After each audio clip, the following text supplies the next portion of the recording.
Cara, você olha aqui, ó. Essa história não tem fim. Não, é que nem a cobra mordendo o rabo. Tem uma coisa chamada microevolução.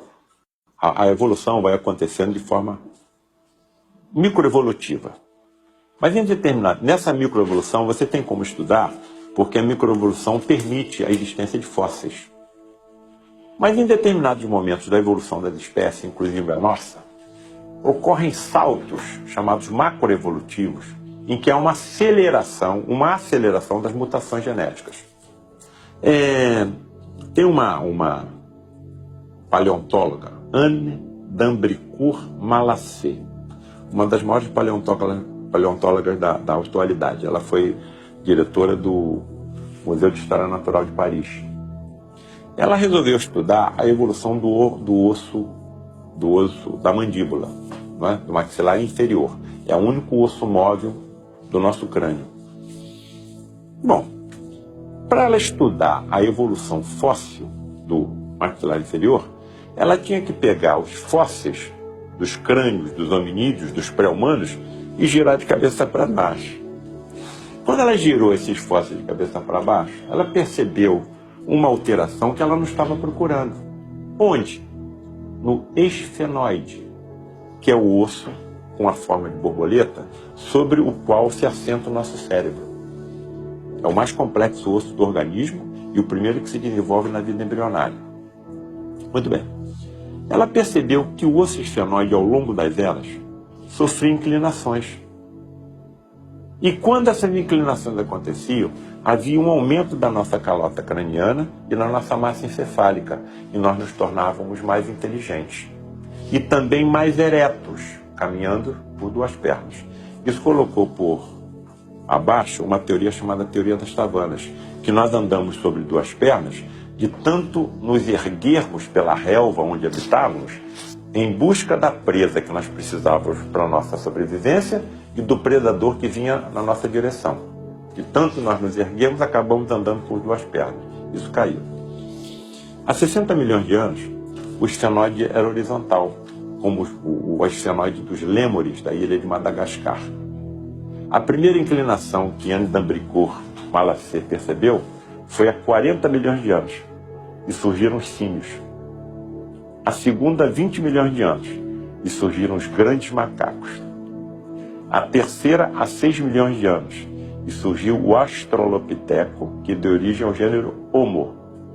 Há 2 milhões de anos, surgiu o gênero Homo. E há 160 mil anos, surgimos nós, o Homo sapiens. Durante essas inclinações, a evolução corria de forma microevolutiva. Em determinados momentos, há saltos macroevolutivos e aumenta a velocidade da nossa evolução. Mas o mais importante que essa cientista descobriu foi que quando essas inclinações surgiam, elas aconteciam ao mesmo tempo em todas as partes do mundo onde estavam os pré-humanos.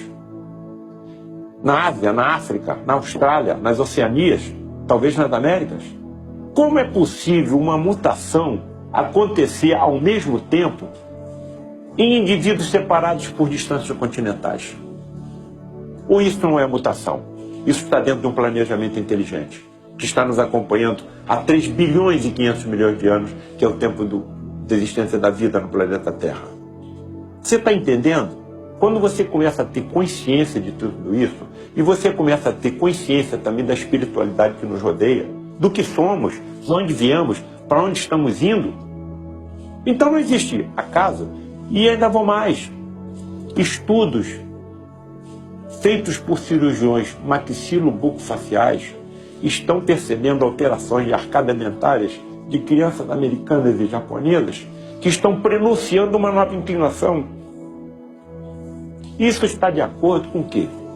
Com a alteração da escala planetária do planeta Terra, que passará de um planeta de provas e expiações para um planeta de regeneração. Quem é que trará as modificações sociais, econômicas, políticas, científicas, artísticas que nós precisamos? Somos nós? Claro que não.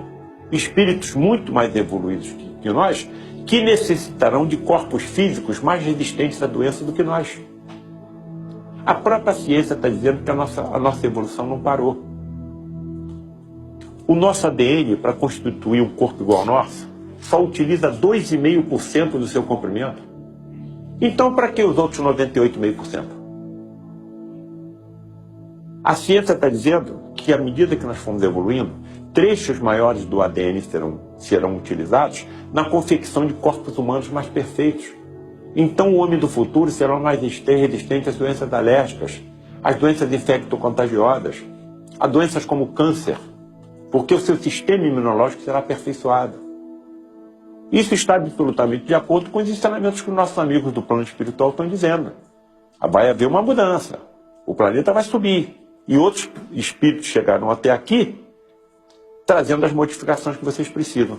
Uma das vertentes científicas, olha só que coisa curiosa, diz que a capacidade de inteligência nossa é proporcional ao número de neurônios que nós possuímos. Então, quanto maior o número de neurônios, maior vai ser o seu cérebro. Aí estaria de acordo com as inclinações. Não, não é isso. A qualidade do neurônio é que vai se modificar, e não a quantidade. O espírito mais inteligente que viu a Terra foi Jesus. A cabeça dele era maior que a nossa. Você está percebendo a importância da aproximação entre as religiões e as ciências?